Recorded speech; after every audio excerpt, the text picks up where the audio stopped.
Hare Krishna and good morning from Iskcon, Hong Kong. I'm Sravaniya, and we're reading from Śrimad Bhagāvatam, Canto 1, Chapter 10, Texts 11 and 12. Thank you for joining us today. Let's get started.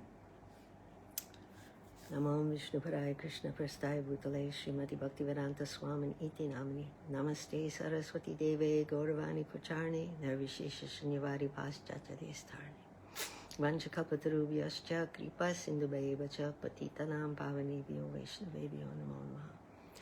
Om Namo Bhagavate Vasudevaya. Om Namo Bhagavate Vasudevaya. Om Namo Bhagavate Vasudevaya. Narayanang Namaskritya Narang Chaiva Narottamam Devim Saraswatim Vyasam Tato Jayamudhirayet. Today's topic is personal association with God. The verses refer to the intense emotional attachment that the Pandavas felt at the time of separation from Lord Sri Krishna. The Lord had arranged for his cousin Yudhishthira, his pure devotee, to finally take the throne that was meant to be his by making him victorious in the battle of Kurukshetra. After staying with them for a few months, Krishna was finally prepared to depart for his capital, Dwarka. Now let's explore today's verses and purport.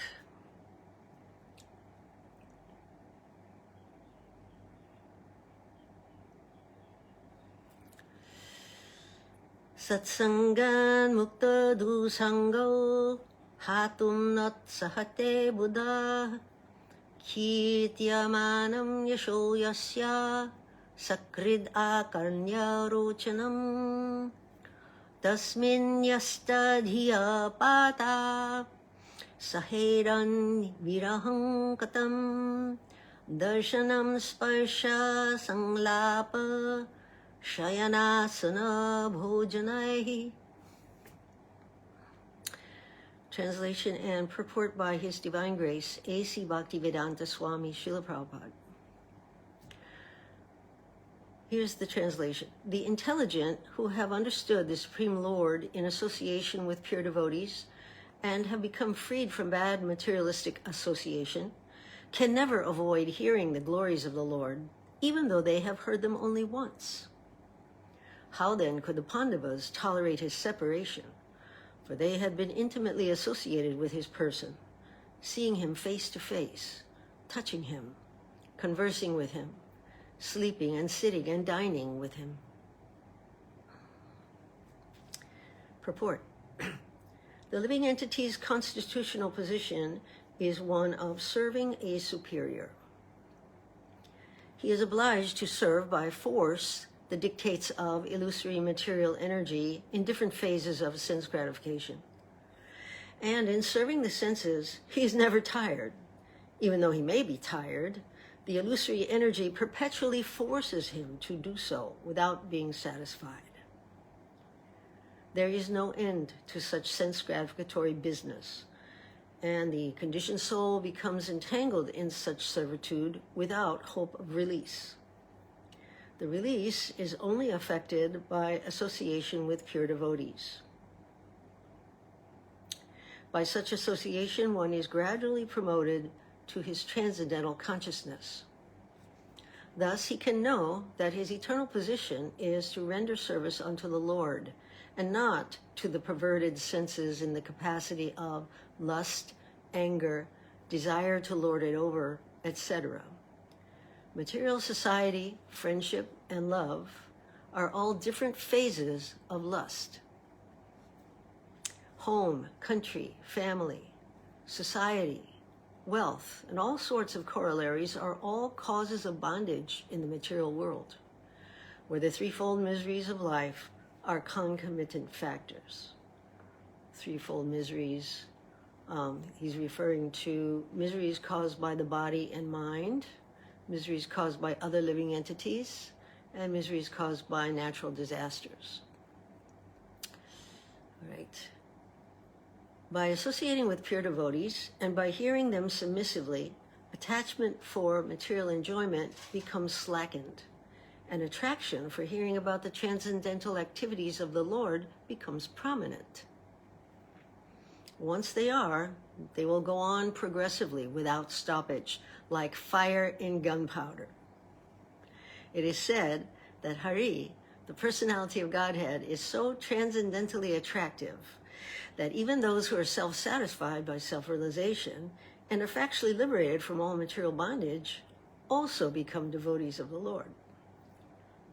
Under the circumstances, it is easily understood what must have been the position of the Pandavas, who were constant companions of the Lord. They could not even think of separation from Sri Krishna, since the attraction was more intense for them because of continuous personal contact.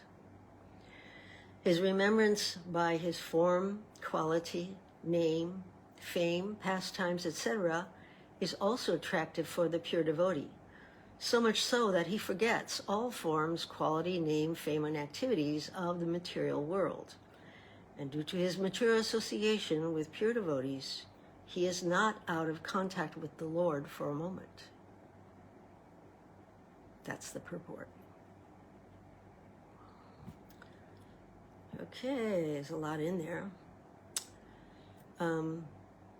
So we don't need to imagine how the personal associates of Lord Krishna feel when he leaves their company. The description is here in this chapter and in many other narrations of Śrimad Bhagāvatam. But according to Lord Krishna, we're never separated from him. Ever.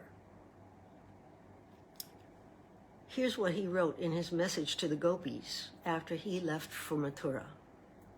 Quote, "My dear gopis, my dear friends, please know that separation between ourselves is impossible at any time, at any place, or under any circumstances, because I am all-pervading."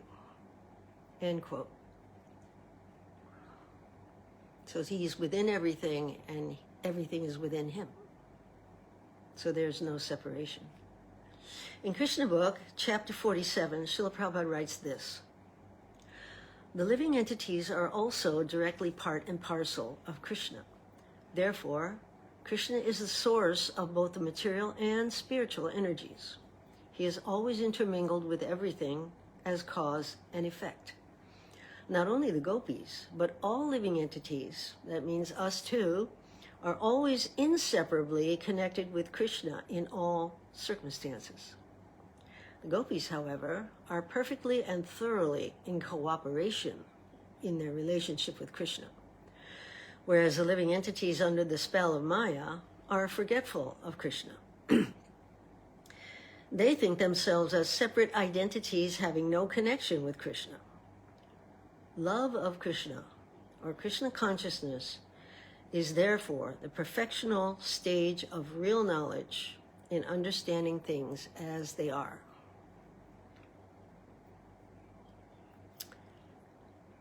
So, one can attain this perfection, understanding by hearing about the Lord. Hearing about the Lord cleanses the consciousness. Let me share with you this important verse and purport from Śrimad Bhagāvatam, Canto 1, Chapter 2, Text 17. "Shinvatam svakatha Krishna, punya sravana kirtana, hridyantasto hyabadrani, vidhunoti suhrit satam." Translation: Sri Krishna, the personality of Godhead, who is the Paramatma, super soul in everyone's heart, and the benefactor of the truthful devotee, cleanses desire for material enjoyment from the heart of the devotee who has developed the urge to hear his messages, which are in themselves virtuous when properly heard and chanted. Properly heard and chanted. That means hearing from authorized texts in the line of disciplic succession. We've got that. Here's the purport of that verse. Srila Prabhupada writes, "Messages of the personality of Godhead, Sri Krishna, are non-different from him. Whenever, therefore, offenseless hearing and glorification of God are undertaken, it is to be understood that Lord Krishna is present there in the form of transcendental sound, which is as powerful as the Lord personally. Sri Chaitanya Mahaprabhu, in his Shikshastika, declares clearly that the holy name of the Lord has all the potencies of the Lord, and he has endowed his innumerable names with the same potency. There is no rigid fixture of time, and anyone can chant the holy name with attention and reverence at his convenience. The Lord is so kind to us that he can be present before us personally in the form of transcendental sound. But unfortunately, we have no taste for hearing and glorifying the Lord's name and activities. We have already discussed developing a taste for hearing and chanting the holy sound. It is done through the medium of service to the pure devotee of the Lord. The Lord is reciprocally respondent to his devotees. When he sees that a devotee is completely sincere in getting admittance to the transcendental service of the Lord, and has thus become eager to hear about him, the Lord acts from within the devotee in such a way that the devotee may easily go back to him. The Lord is more anxious to take us back to his kingdom than we can desire. Most of us do not desire to go back to Godhead at all. Only a very few men and women want to go back to Godhead. But anyone who desires to go back to Godhead, Sri Krishna helps in all respects. Prabhupada goes on. One cannot enter the kingdom of God unless one is perfectly cleared of all sins. The material sins are products of our desires to lord it over material nature. It is very difficult to get rid of such desires. Women and wealth are very difficult problems for the devotee making progress on the path back to Godhead. Many stalwarts in the devotional line fell victim to these allurements and thus retreated from the path of liberation. But when one is helped by the Lord himself, the whole process becomes as easy as anything by the divine grace of the Lord. To become restless in the contact of women and wealth is not an astonishment, because every living being is associated with such things from remote time, practically immemorial, and it takes time to recover from this foreign nature. But if one is engaged in hearing the glories of the Lord, gradually he realizes his real position. By the grace of God, such a devotee gets sufficient strength to defend himself from the state of disturbances, and gradually all disturbing elements are eliminated from his mind. Okay, so that's Prabhupada's purport on that verse. But let me emphasize that Prabhupada is referring to ordinary materialistic women in this purport. Ordinary materialistic women.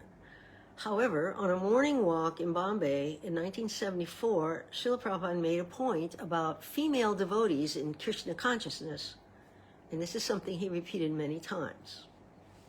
He said this: but these women are not ordinary women. They are preachers. They are preachers. They are Vaishnava. By their association, one becomes a Vaishnava. Okay. Think about that. Now, becoming freed from bad association takes effort that must be practiced constantly. What does Srila Prabhupada mean when he says bad association? Here are some of his remarks, taken from a lecture that he gave in Mexico in 1975. Prabhupada said, in the beginning of life, nobody smokes or nobody becomes intoxicated. It is learned by bad association. Similarly, it can be given up by good association. They are called anarthas. Anartha means unwanted bad habits. So when we are children, innocent, we have no bad habits. But as we grow and associate with bad company, we also acquire all these bad habits. So to give up all these bad habits means we have to associate with sadhus or devotees, saintly persons.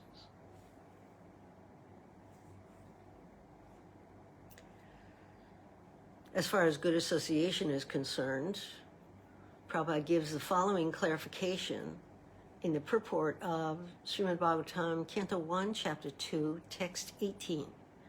He writes, the devotee Bhagavat is a direct representative of Bhagavan, the personality of Godhead.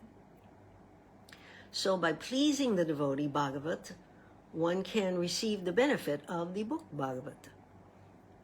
Human reason fails to understand how by serving the devotee Bhagavat or the book Bhagavat one gets gradual promotion on the path of devotion. But actually these are facts explained by Srila Naradadev, who happened to be a maidservant's son in his previous life. So Narad Muni. The maidservant was engaged in the menial service of the sages, and thus he also came into contact with them. And simply by associating with them and accepting the remnants of foodstuff left by the sages, the son of the maidservant got the chance to become the great devotee and personality, Srila Naradadev. So Narada used to, in his previous life, he used to wash their dishes. And before taking the food that was left on the plate, he asked if he could do that, and they gave permission. And then he also listened to them discussing things, and he learned a lot. So these are miraculous effects of the association of Bhagavatas. And to understand these effects practically, it should be noted that by such sincere association of the Bhagavatas, one is sure to receive transcendental knowledge very easily, with the result that he becomes fixed in the devotional service of the Lord. The more progress is made in devotional service under the guidance of the Bhagavatas, the more one becomes fixed in the transcendental loving service of the Lord. The messages of the book Bhagavat, therefore, have to be received from the devotee Bhagavat. And the combination of these two Bhagavats will help the neophyte devotee to make progress on and on.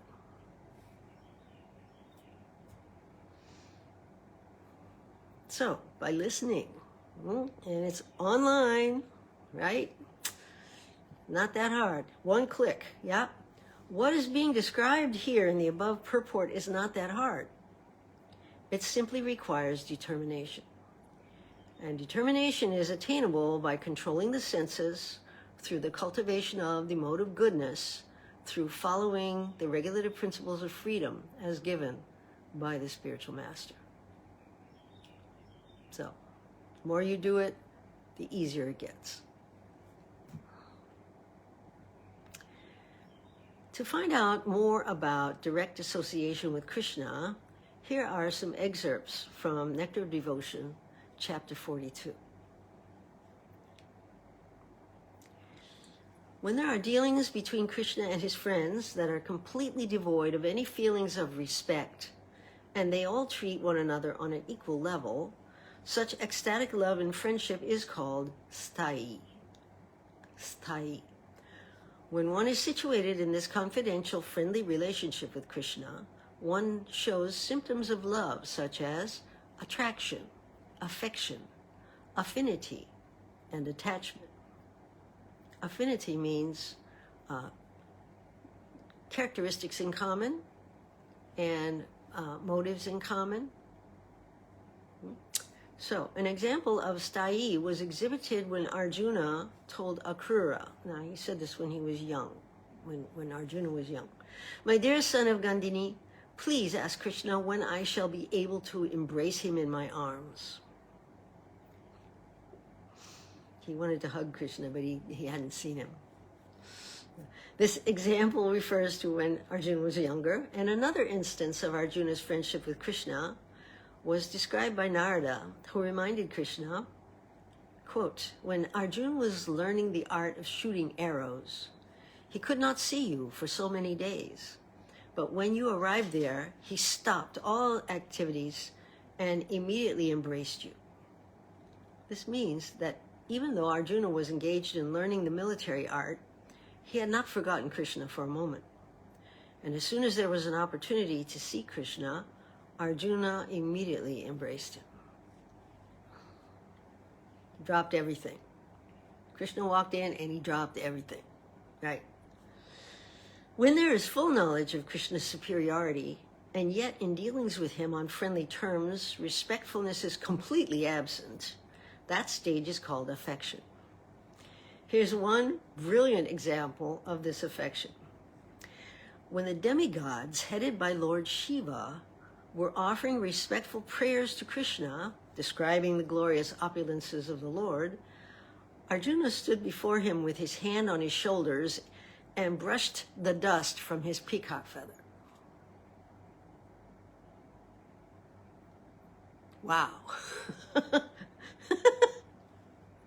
Yeah. So we may remember that after Krishna displayed his universal form to Arjuna on the battlefield of Kurukshetra, Arjuna felt the need to apologize for some of his past behavior.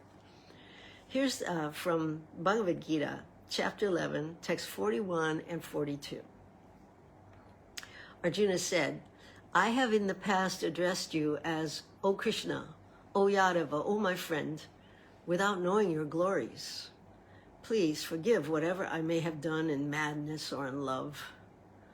I have dishonored you many times while relaxing, or lying on the same bed, or eating together, sometimes alone and sometimes in front of many friends. Please excuse me for all my offenses. In the purport, Srila Prabhupada says, although Krishna is manifested before Arjuna in his universal form, Arjuna remembers his friendly relationship with Krishna and is therefore asking pardon and requesting him to excuse him for the many informal gestures which arise out of friendship. He's admitting that formerly he did not know that Krishna could assume such a universal form.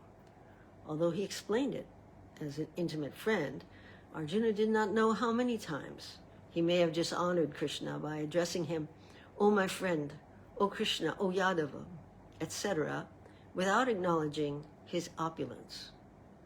But Krishna is so kind and merciful that in spite of such opulence, he played with Arjuna as a friend. Such is the transcendental loving reciprocation between the devotee and the Lord. The relationship between the living entity and Krishna is fixed eternally. It cannot be forgotten, as we can see from the behavior of Arjuna. Although Arjuna had seen the opulence of the universal form, he could not forget his friendly relation with Krishna. And another verse, Bhagavad Gita chapter 11, 44, Arjuna further says, you are the Supreme Lord, to be worshipped by every living being. Thus I fall down to offer you my respects and to ask for your mercy. Please tolerate the wrongs that I may have done to you, and bear with me as a father with his son, or a friend with his friend, or a lover with his beloved. Prabhupada notes, Krishna's devotees relate to Krishna in various relationships. One might treat Krishna as a son. One might treat Krishna as a husband, as a friend, as a master, etc. Krishna and Arjuna are related in friendship. As the father tolerates, or the husband or master tolerates, so Krishna tolerates.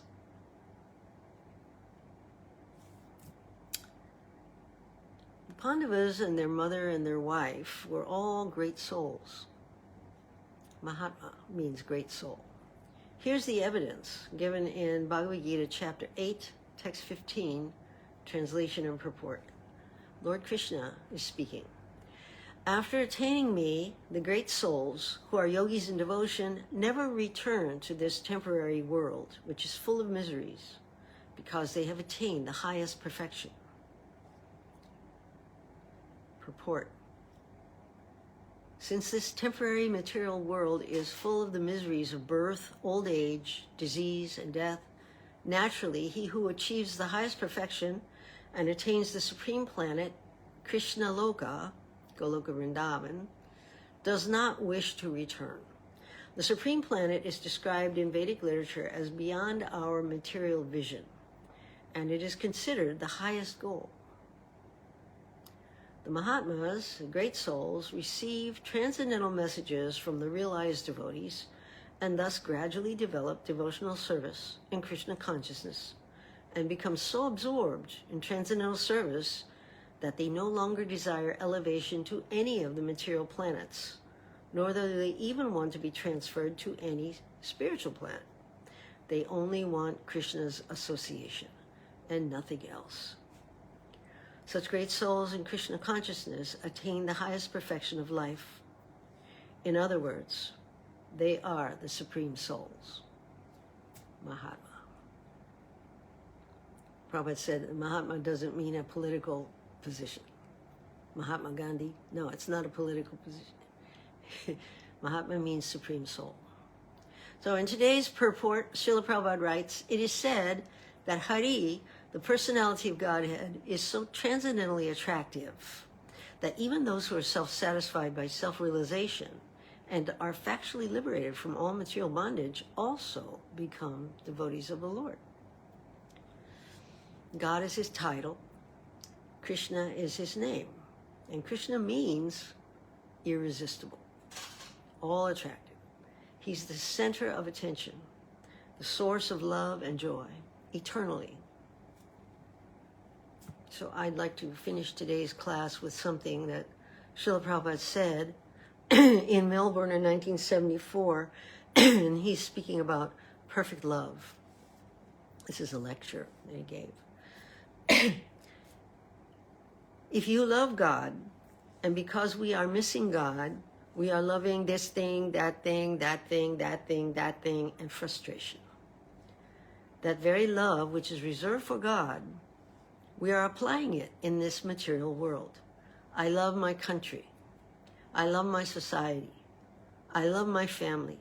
I love my dog. But I am missing whom to love. That is the point. I'm placing my love in so many things, and I am becoming frustrated.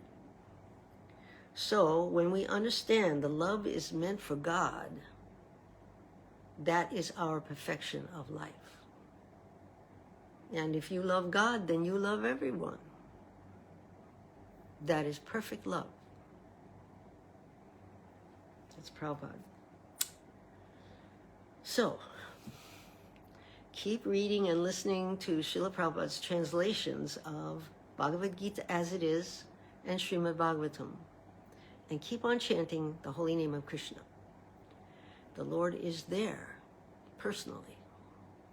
And one day, he will appear before you as he is. Of this there is no doubt.